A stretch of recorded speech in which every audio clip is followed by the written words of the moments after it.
একবার একটা মজার ঘটনা ঘটলো। আমি গেছিলাম ওই মির্জাপুর ভারতেশ্বরী হোমস। তখন আর.পি. সাহার মেয়ে জয়াপতি উনি ছিলেন সভাপতি। আমি তখন বললাম যে বেশ মিলে গেল, সভাপতি জয়াপতি। আজকের সভার সভাপতি, আগে আমরা সভানেত্রী বলতাম, উপাধ্যক্ষ এবং ছাত্রীরা। আমি একটা বই পড়ছি, সেটার নাম হচ্ছে নারী শাসন অত্যাসন। কারণ সভ্যতার পরের থেকেই দেখা গেছে যে নারীরা শাসন করেছে, পুরুষ এবং নারী একসঙ্গে শাসন করেছে মিলে ঝুলে, এটা কখনো দেখা যায়। নারীরা শাসন করেছে প্রথম যুগে, ৭-৮ হাজার বছর আগে থেকে পুরুষদের শাসন শুরু হয়েছে। কারণ যখন কৃষির খুব প্রাথমিক অবস্থা ছিল, যখন কাঁচি দিয়ে বা সামান্য নিড়ানি দিয়ে কাজ চলত, সেই সময় পর্যন্ত নারীরা শাসন করেছে। কিন্তু পরে যখন লাঙল এলো, বলদে টানা লাঙল, বড় বড় চাকা এলো, যে চাকা ঘোরাতে হবে, অর্থাৎ মাসলের প্রয়োজন যখন হয়ে গেল, তখন থেকে দেখা গেল যে মেয়েরা শারীরিক শক্তিতে পুরুষদের চাইতে পিছিয়ে থাকায় তারা আর পেরে উঠছে না। তখন আস্তে আস্তে পুরুষ শাসন পৃথিবীতে প্রতিষ্ঠিত হয় এবং আমরা যে যুগে রয়েছি সেটা পুরুষ শাসনের সর্বশেষ যুগ। কারণ আশা করা যাচ্ছে যে আর ১০০ বছরের মধ্যে পৃথিবী নারী শাসনের আওতায় চলে আসবে। কয়েকদিন আগে একটা জোক শুনলাম। জোকটা এরকম যে স্বামী স্ত্রীর মধ্যে প্রচন্ড ঝগড়া চলছে। এক পর্যায়ে স্বামী কাপড় চোপড় গুছিয়ে বাক্স নিয়ে রওনা দিলেন। তো স্ত্রী জিজ্ঞেস করছে যে কোথায় যাচ্ছ? তো স্বামী বলল যে মার কাছে যাচ্ছি। তো কিছুক্ষণ পরে দেখা গেল যে স্ত্রীও কাপড় চোপড় গুছিয়ে রওনা হচ্ছে। তখন স্বামী জিজ্ঞেস করলেন কোথায় যাচ্ছ? স্ত্রী বললেন যে মার কাছে যাচ্ছি। তো এরপরে স্ত্রীর মনে হয়েছে যে বাচ্চাগুলো তো রয়ে গেল, এরা কার কাছে যাবে? তখন স্বামীকে স্ত্রী জিজ্ঞেস করছে যে এই বাচ্চাগুলো রয়ে যাচ্ছে, এরা কার কাছে যাবে? তখন স্বামী বলছে যে আমিও মার কাছে যাচ্ছি, তুমিও মার কাছে যাচ্ছ, তো বাচ্চাগুলোর তো মার কাছেই যাওয়া উচিত। গল্পটা বললাম এই জন্য যে আজকে পৃথিবী আস্তে আস্তে মায়ের কাছেই চলে যাচ্ছে। কারণ পুরুষ যে কারণে শক্তির শীর্ষে ছিল, দুটো কারণ।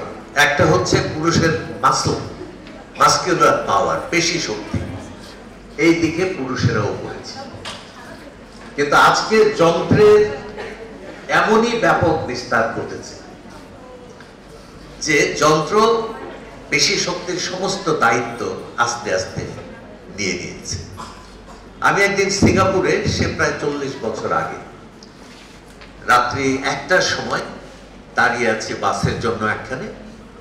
একটা বিশাল বাস গর্জন করতে করতে এসে থামলো। তো আমরা সবাই উঠলাম।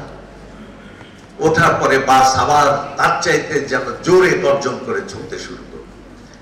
তা আমি ভাবলাম, এই যে এত বিশাল বাস এইরকম গর্জন করে ছুটে চলছে, এটা চালাচ্ছে কি একটু দেখি তো। তো মাথা উঁচু করে দেখি এতটুকু একটা মেয়ে চালাচ্ছে। তখনই আমি বুঝলাম যে নারী শাসন পৃথিবীতে খুব বেশি দেরি হওয়ার আর কথা নেই। কারণ এখন যন্ত্রের এমন উন্নতি হয়েছে যে পুরুষ এবং নারী শক্তির দিক থেকে সমান পর্যায়ে চলে এসেছে। এত বিশাল একটা গাড়িকে একটা পুরুষও অ্যাক্সেলারেটর চাপ দিলে যেরকম ছুটে যাবে, একটা মেয়ে চাপ দিলেও তেমনি ছুটে যাবে। একটা বিশাল ইন্ডাস্ট্রিকে সকাল বেলায় চালু করতে একটা আঙুলের চাপ দরকার, মৃদু চাপ, সেটা পুরুষেরও যেমন মেয়েরও তেমনি। সুতরাং এইখানে পুরুষ একটু বিপদে পড়েছে। মেয়েদের আরেকটা বিরাট অসুবিধা ছিল, সেটা হচ্ছে সন্তান। সেকালে 7টা 8টা 10টা 12টা বাচ্চা হতো এক একটা মেয়ে। সন্তান জন্ম দিতে দিতেই তাদের জীবন শেষ হতো। তারপরে সেই সন্তানকে লালন পালন করে বড় করতে করতে এরা একটা যন্ত্রে পরিণত হয়েছে। পৃথিবীতে ক্রিয়েটিভ জায়গাতে, সৃজনশীল জায়গাতে গিয়ে তারা যে কাজ করবে, এই ক্ষমতা মেয়েদের আর থাকতো না। তো তার ফলে দেখা যায় ঘরে ঘরে মেয়েরা গান গাচ্ছে এবং নৃত্য শিল্প চর্চা করছে, কিন্তু শ্রেষ্ঠ গায়ক ওস্তাদ বড়ে গোলাম আলী খান, ওস্তাদ ফয়াজ খান, এরা সব, ওস্তাদ আলাউদ্দিন খান, এরা সব পুরুষ। ঘরে ঘরে মেয়েরা রান্না করছে, কিন্তু দেখা যাচ্ছে যে সব শেফ তারা সব পুরুষ। এই যুগ কিন্তু আর থাকতে যাচ্ছে না, কারণ মেয়েরা সন্তান জন্ম দেওয়ার এবং সন্তান পালনের যে দায়িত্ব, সেই দায়িত্ব থেকে প্রায় মুক্ত। এখন মেয়েদের মধ্যে আতঙ্ক বেড়ে গেছে সন্তান নিয়ে। আজকে কেন মায়েরা এত হিংস্র হয়ে উঠেছে বাচ্চার ব্যাপারে, বাপেরাও হয়েছে, তার কারণ হচ্ছে সন্তান কম, কাজে সমস্ত মমতা একজন বা দুজনের মধ্যে কেন্দ্রীভূত হয়ে যাচ্ছে। মমতা কেন্দ্রীভূত হওয়ার সঙ্গে সঙ্গে আতঙ্ক কেন্দ্রীভূত হচ্ছে, আতঙ্ক কেন্দ্রীভূত হওয়ার সঙ্গে সঙ্গে অত্যাচার কেন্দ্রীভূত হচ্ছে। এবং আজকের শিশু যেরকম অত্যাচারিত, পৃথিবীতে কোনো কালে শিশুদের এই দুর্ভাগ্য ছিল না। আমরা তো মানুষ হয়েছে একেবারেই হারাধনের ছেলেদের মতো, কোথায় গেল, কি করলো না করলো, আর গেলেই ভালো, এরকম একটা ভাবছি। এখন নারীর কাছে আজকে পৃথিবী আস্তে আস্তে চলে যাচ্ছে। আমরা বই পড়া কর্মসূচি চালাই সারা দেশে, 25 লক্ষ ছেলে মেয়ে তার মধ্যে পড়ে। তার মধ্যে 45% হচ্ছে ছেলে এবং 55% হচ্ছে মেয়ে। এটা দেখেই বোঝা যায় যে সমস্ত জায়গাতে ছেলেদের অধঃপাতে যাওয়ার এত রাস্তা যে ছেলেদেরকে কিছুতেই আর উদ্ধার করা যাচ্ছে না। আমি একবার একটা অনুষ্ঠানে বলেছিলাম, মেয়েদের কথা আপনারা খুব ভাবেন, তার কারণ মেয়েরা হাজার হাজার বছর ধরে শোষিত হয়েছে, লাঞ্ছিত হয়েছে, নিগৃহীত হয়েছে, খুবই ভাবতে হবে মেয়েদের কথা। কিন্তু ছেলেদের কথাও একটু ভাবেন, তার কারণ ওই মেয়েগুলোর কিন্তু ওই ছেলেগুলোর সঙ্গে বিয়ে হবে। কতগুলো জন্তুর সঙ্গে যাতে বিয়ে না হয়, সেদিকে আমাদের অবশ্যই নজর দিতে হবে। তো নারীকে আজকে যদি পৃথিবীর দায়িত্ব নিতে হয়, মানব জাতির দায়িত্ব নিতে হয়, তাহলে নারীকে কিন্তু অনেক অনেক অনেক যোগ্যতার পরিচয় দিতে হবে। কারণ একটা কথা মনে রাখতেই হবে যে পুরুষ শারীরিকভাবে একটু অধিকতর শক্তিশালী, বিপদে পড়লে তাদের হাত পা চলতে শুরু করে। তো সেই জন্য নারীকে এমন একটা জায়গাতে, কর্তৃত্বের এমন একটা জায়গাতে, যোগ্যতার এমন একটা জায়গাতে যে হাজির হতে হবে, যেখানে তারা নিরঙ্কুশ নেতৃত্বের মধ্যে আসতে পারে।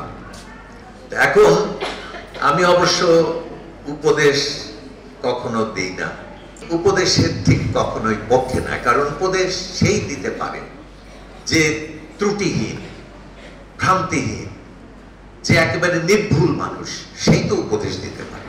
কিন্তু একটা কথা আমি সবসময় বুঝি, নিজের জন্য বুঝি, যে বয়সে তোমরা আছো, এই বয়স তো মানুষের প্রথম জাগরণের বয়স।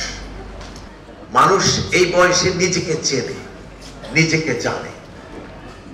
মানুষ এই বয়সে জেগে ওঠে।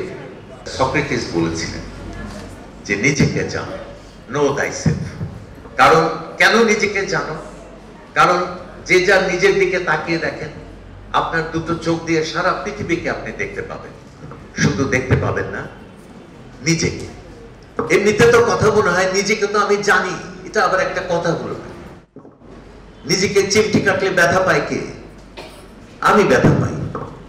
কেউ গরম লোহার শিক দিয়ে পিঠে চেপে ধরলে লাফায় কে? আমি তো লাফাই। সুতরাং আমি তো আমাকে সবচেয়ে বেশি চিনি। কিন্তু আসলে তা নয়।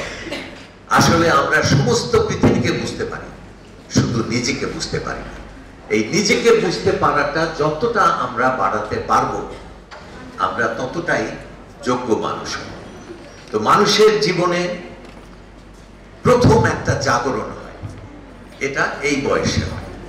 এই ছেলেমেয়েরা এখানে যে বয়সে আছে সেই বয়সে এসে হয়। জাগরণটা কেমন? জীবনানন্দ দাশ এক জায়গায় লিখেছেন, খুব অল্প বয়সে লেখা, যে কেহ যাহা কহে নাই, কেহ যাহা কহে নাই, কোনো এক বাণী আমি বহে আনি। একদিন শুনেছ যে সুর, পুরনোতা কোনো এক নতুন কিছুর আছে প্রয়োজন, তাই আমি আসিয়াছি। আমার মতন নাই কেউ আর, আমার পায়ের শব্দ শোনো, বাকি সব যত কিছু হারানো পুরো। এই যে নিজেকে চেনা, হঠাৎ যে আমি পৃথিবীতে এসেছি এবং অসাধারণ অসম্ভব কিছুর জন্য এসেছি, এই বোধ, এই উপলব্ধি হচ্ছে মানুষের এই বয়সে মানুষের মধ্যে জেগে ওঠে। যেমন নজরুল, আমি উন্মাদ, আমি উন্মাদ, আমি চিনেছি আমাকে, আজকে আমার খুলিয়া গিয়াছে সব মাদ। এই যে নিজেকে চেনা, এটা ঘটে এই বয়সে। সুতরাং এই বয়সটা নিয়ে খুব সাবধান। কেমন? এই বয়সে শুধু ফেসবুক করলে চলবে না, কেমন? শুধু মোবাইল ফোন নিয়ে বসে থাকলে হবে না। এই বয়সটা হচ্ছে আমাদের জীবনের বীজ বপনের বয়স, অঙ্কুরিত হবার বয়স, নিজেকে চেনার বয়স। সুকান্তেরও ঠিক 18 বছর নিয়ে কিন্তু একটা কবিতা আছে, এটা আপনারা অনেকেই জানেন। 18 বছর বয়স কি দুঃসহ, স্পর্ধায় নেয় মাথা তোলবার ঝুঁকি। সুতরাং এই বয়সটাকে হেলা ফেলা করতে নেই। গ্রিকরা মনে করত সারা পৃথিবীর সেন্টার হচ্ছে গ্রিস, আর গ্রিসের সেন্টার হচ্ছে একটা মন্দির। সেই মন্দিরটার নাম হচ্ছে ডেলফির মন্দির। তো সেই মন্দিরে সারা গ্রিস থেকে লোকেরা আসতো, এসে যার যা জানার সেই মন্দিরে বাইরের থেকে জিজ্ঞেস করত এবং ভেতর থেকে নারী কণ্ঠে সেই প্রশ্নের জবাব দেওয়া হতো। এবং সেই নারী কণ্ঠের যে জবাব, সেটা আবার একটু ইকো করতে করতে আসতো, ধ্বনিত প্রতিধ্বনিত হতে হতে আসতো। তো ওইখানে এথেন্স থেকে সক্রেটিসের এক বন্ধু সেই মন্দিরে গেছে এবং গিয়ে জিজ্ঞেস করেছে যে আজকের দিনে এথেন্সের সবচেয়ে জ্ঞানী ব্যক্তি কে? ভেতর থেকে উত্তর এসছে সক্রেটিস। আর তো কোনো সন্দেহ নাই, স্বাভাবিকভাবে উত্তর আসলে তবুও হতো। কাঁপতে কাঁপতে যখন এসেছে তখন সক্রেটিসই সবচেয়ে জ্ঞানী। তো সে তো ফিরে এসেছে এথেন্সে, এসে এইরকম করে হাঁটছে আর সক্রেটিসকে বলছে, সক্রেটিস চাইনিজ খাওয়া। কেন, কি হয়েছে? যে আমি গিয়েছিলাম ডেলফির মন্দিরে, সেখানে জিজ্ঞেস করেছিলাম যে সবচেয়ে জ্ঞানী কে বর্তমানে এথেন্সে, এবং সেখানে বলা হয়েছে যে সক্রেটিস হচ্ছে সবচেয়ে জ্ঞানী। তো সক্রেটিস ভাবলেন, আমি এত অজ্ঞ, এত মূর্খ, আমাকে কেন সবচেয়ে জ্ঞানী ব্যক্তি বলা? তখন উনি সব জ্ঞানী ব্যক্তিদের সঙ্গে কথা বলতে শুরু করলেন। সবাইকে জিজ্ঞেস করলেন, আপনার জ্ঞান কতটুকু? উনি বললেন যে জ্ঞান তো আমারই, আর কারো জ্ঞান আছে নাকি এই দেশে? কেমন? একবার হিউয়েন সাং এর নাম তোমরা জানো। হিউয়েন সাং ভারতে এসেছিলেন এবং বিহারের ভাগলপুর এলাকায় উনি যখন হাঁটছিলেন তখন দেখলেন যে একজন লোক, ইয়া মোটা, বিরাট বুড়ি, তো তার সেই পেটের উপরে একটা পিতলের বেল্ট বাঁধা এবং মাথার উপরে একটা মশাল জ্বলছে। সেই অবস্থায় সে রাস্তা দিয়ে হেঁটে যাচ্ছে। তো তখন হিউয়েন সাং তাকে জিজ্ঞেস করলেন যে ভাই, আপনার এই দুরবস্থা কেন? আপনার মাথায় মশাল জ্বলজ্বল করছে, আপনার কোমরে তামার পাত দিয়ে মোড়া, আপনার এরকম অবস্থা হলো কেন? উনি বললেন যে দেখো হে, আমার পেটে এত জ্ঞান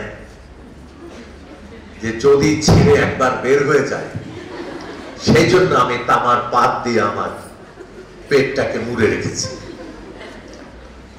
আর এই যে মশাল দেখছো, এটা হচ্ছে জ্ঞানের মশাল। আমি যেদিক দিয়ে যাই সেদিক দিয়ে একেবারে জ্ঞান ছড়াতে ছড়াতে, আলো ছড়াতে ছড়াতে যাই। তো সক্রেটিস যখন এথেন্সের বিভিন্ন জ্ঞানীর কাছে যেতে শুরু করলেন, তখন তারাও প্রায় একই উত্তর দিতে শুরু করল, যে জ্ঞান ওটা তো আমার, আমি তো জ্ঞানী, একমাত্র জ্ঞানী। কেমন বলে নিজের জ্ঞানের এত বড়াই শুরু করলেন যে সক্রেটিস বুঝলেন যে এই ব্যক্তির জ্ঞান কম আছে। কারণ জ্ঞান, সত্যিকার জ্ঞান থাকলে মানুষ এরকম করে না। তারপরে আরেকজনের কাছে গেলেন, সেও ওই রকমই করতে লাগলো। সমস্ত জ্ঞানীর কাছে গেলেন, প্রত্যেকের মধ্যে সেই একই, নিজের সম্বন্ধে বিরাট হাম্বড়া ভাব, বিশাল ধারণা, এবং তাদের ধারণা যে তার চাইতে জ্ঞানী এই পৃথিবীতে আর কেউ। তখন সক্রেটিস বললেন যে আমি এখন বুঝেছি যে ডেলফির মন্দির থেকে কেন বলা হয়েছে যে আমি সবচেয়ে জ্ঞানী। কারণ আমি এইটুকু জানি যে আমি জানি না, আমি জ্ঞানী নই। কেমন? I know that I do not know, but they do not know that they do not know. তারা যে জানে না সেটাও তারা জানে না, কিন্তু আমি অন্তত জানি যে আমি জানি না। মানে আমি যে মূর্খ সেটা আমি জানি, কিন্তু তারা যে মূর্খ সেটা তারা জানে না। তো আমাদের এই জানা, নিজেকে জানা, এই জানা দিয়ে আমাদের জীবনের শুরু। এখন শুধু জানা মানে কি? জানা মানে কি শুধু জানলাম আর বসে বসে লেজ নাড়তে থাকলাম? তাতে কি কোনো লাভ হবে? কি করতে হবে? আমাকে জানতে হবে এবং বেরিয়ে যেতে হবে। রবীন্দ্রনাথের একটা গান আছে যে যাব না আজ ঘরে রে ভাই, যাব না আজ ঘরে, আকাশ ভেঙে বাহিরকে আজ নেবরে লুট করে। বেরিয়ে যেতে হবে, আকাশ ভেঙে সারা পৃথিবীকে লুট করতে হবে। রবীন্দ্রনাথের গানের সুরটা হবে একটু মিষ্টি মিষ্টি, ওনার কথার মধ্যে যে আগুন আছে মাঝে মাঝে, সে আগুনগুলো ওই মধুরতার নিচে অনেক সময় চাপা পড়ে। রবীন্দ্রনাথের যে নিচ্ছরের স্বপ্নভঙ্গ, এই বয়সে লেখা, 20-21 বছর বয়সে লেখা।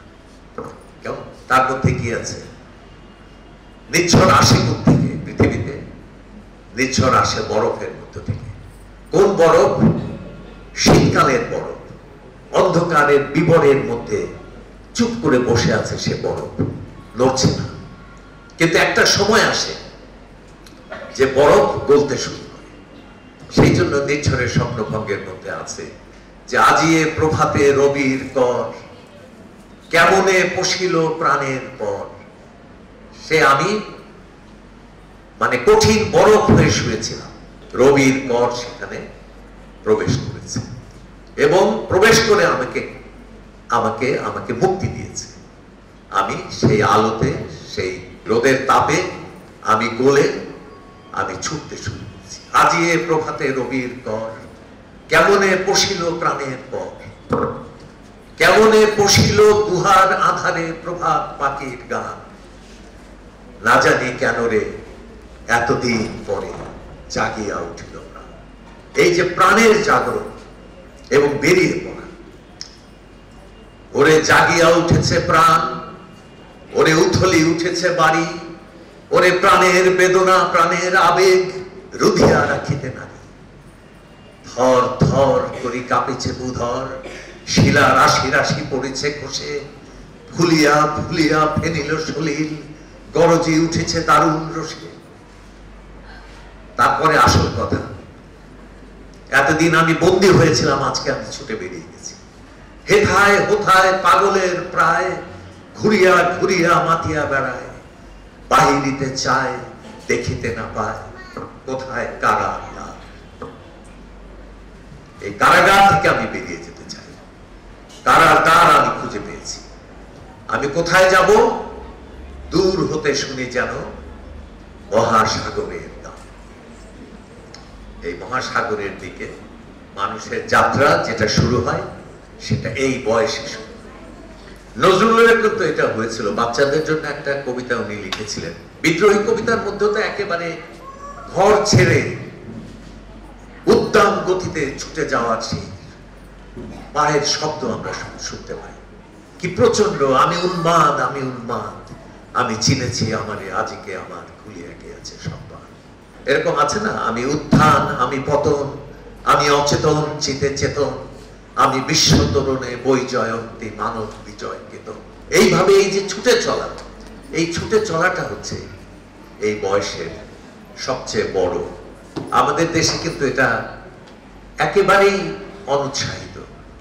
কারোর মধ্যে শক্তি আছে, কারোর মধ্যে জীবন আছে, কারোর মধ্যে বুদ্ধি আছে, এটা দেখলে আমরা ক্ষেপে উঠি। কোনো বাচ্চা যদি একটু বেশি দুষ্টু হয় তাহলে মাস্টাররা তার উপরে ক্ষেপে ওঠে, এত শয়তান, এত ডিস্টার্ব করে। আরে বুদ্ধি যার বেশি সে তো একটু ডিস্টার্ব করবেই, সে বুদ্ধি কোথায় রাখবে সেই জায়গা খুঁজে পায় না। অনেক সময় সে স্থানের উপরে কেমন সেটা পড়ে যায়। সেই যে শ্রীকান্ত উপন্যাসটার মধ্যে ইন্দ্রনাথ আছে না, সে পণ্ডিত মশাই ক্লাসে ঘুমোতেন, ইন্দ্রনাথ একটা কাঁচি এনে ঘুমন্ত অবস্থায় স্যারের টিকিটা কেটে এমন কোন ক্ষতি করে নাই, যাহার জিনিস তাহাকেই ফিরাইয়া দিয়েছে, সে ওই টিকিটা স্যারের পকেটের মধ্যে দিয়ে দিয়েছে। কিন্তু সেই জন্য যখন ইন্দ্রনাথকে মাথায় খোল ঢেলে কেমন ওই স্কুল থেকে বের করে দিল, তখন ইন্দ্রনাথ ঠিক বুঝতেই পারলো না যে কেন তাকে, আমি তো কোনো অপরাধ করি না, স্যারের জিনিস স্যারকে দিয়েছি, কেমন আমার মাথার সব চুল কামায় কেন, আর আমার মাথায় ঘোল ঢালে কেন, আমাকে বের করে দেয় কেন? কারণ ওর মধ্যে একটা দুর্দম যৌবন কাজ করছে। এই যৌবন হচ্ছে মানুষের শক্তি, এই যৌবনের বিকাশ হচ্ছে আমাদের কামনা, আমাদের আকাঙ্ক্ষা।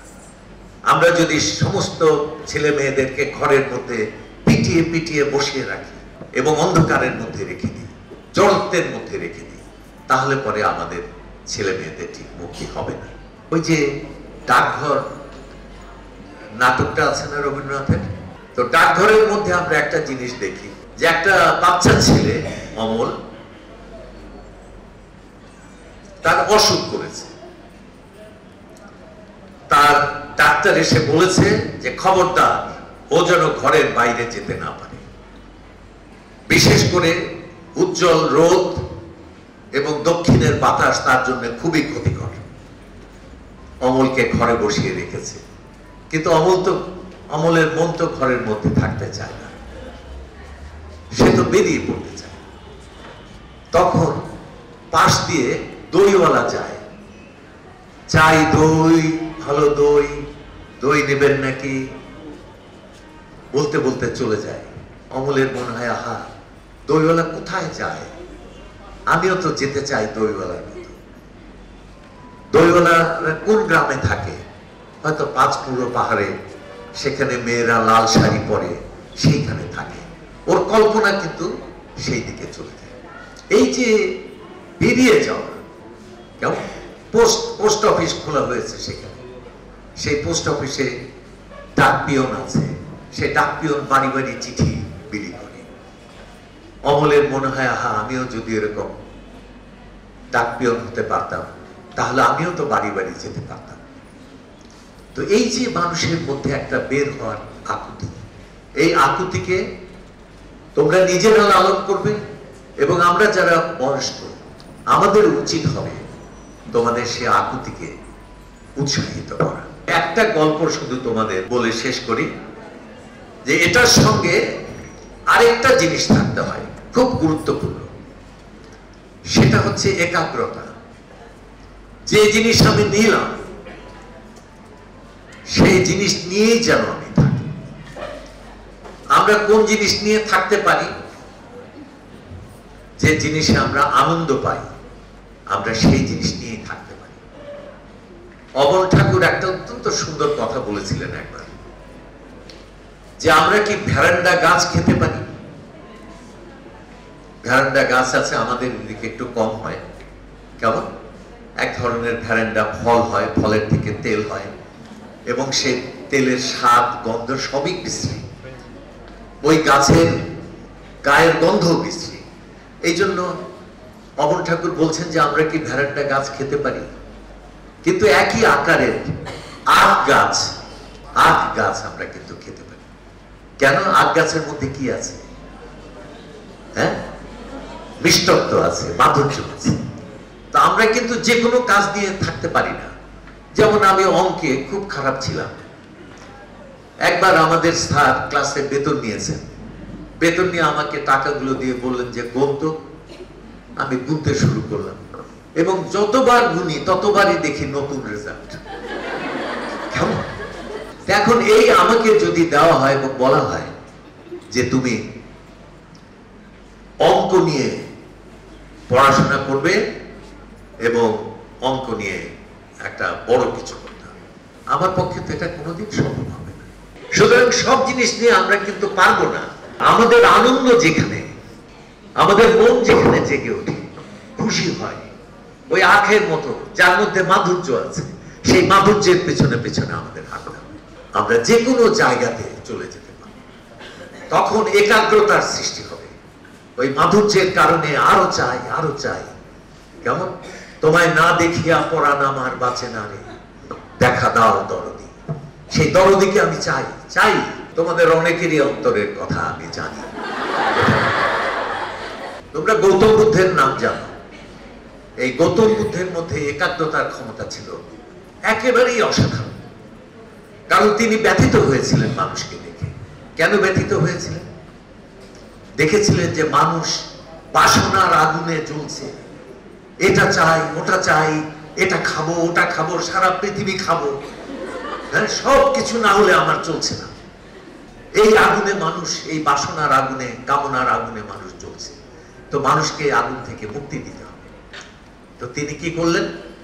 তিনি সেই বোধিদ্রুম, সেই গাছের নিচে, বট গাছের নিচে বসে ধ্যান শুরু করলেন যে কি করে মানুষকে আমি মুক্তি দেব। এবং তোমরা শুনে আশ্চর্য হবে যে 12টা বছর এক টানা তিনি ওই গাছের নিচে বসে ধ্যান করেছিলেন এবং নিজেকে বারে বারে বলেছিলেন যে এই আসনে বসে থাকতে থাকতে আমি শুকিয়ে মরে যাব, কিন্তু জ্ঞান না নিয়ে আমি ফিরে যাব। এই যে স্টাবার্ন, এই যে একাগ্র, এই যে জেদি মানুষ, এই জেদটা থাকতে হয়, আগুন থাকতে হয়। আমাকে একজন বলে যে আপনারা যে আলোকিত মানুষ চাই, আলোকিত মানুষ চাই বলেন, আলোকিত মানুষ মানে কি? এদের মধ্যে কি বাল্ব আছে? আমি বলি যে বাল্ব না, কিন্তু আলো আসে কিসের থেকে সেটা বলো। আলো আসে কিসের থেকে? আলো দেখতে খুব সুন্দর, ফুরফুরে, অপরূপ, কিন্তু সে আসে একটা ভয়ঙ্কর জিনিসের কাছ থেকে। তার নাম কি? আগুন। তোমার মধ্যে সেই দিন আলো আসবে যেদিন তোমার মধ্যে আগুন আসবে। তো আমাদের মধ্যে সেই জেদের আগুন, প্রেমের আগুন, শক্তির আগুন, এই আগুনকে জ্বালিয়ে তুলতে হবে। এটা যদি আমরা করতে পারি তাহলে একটা সুন্দর জীবন, একটা তৃপ্তির জীবন, পরিপূর্ণ জীবনের মধ্যে আমরা গিয়ে পৌঁছতে পারি। তো তোমরা বড় হও, তোমরা নিজেকে চেনো, একাগ্র হও, জীবনের উপরে জ্বলন্ত হয়ে ওঠো এবং জীবনকে আক্রমণ করো। ঘরের মধ্যে বসে থাকলে কোনো মুক্তি নেই। ধন্যবাদ।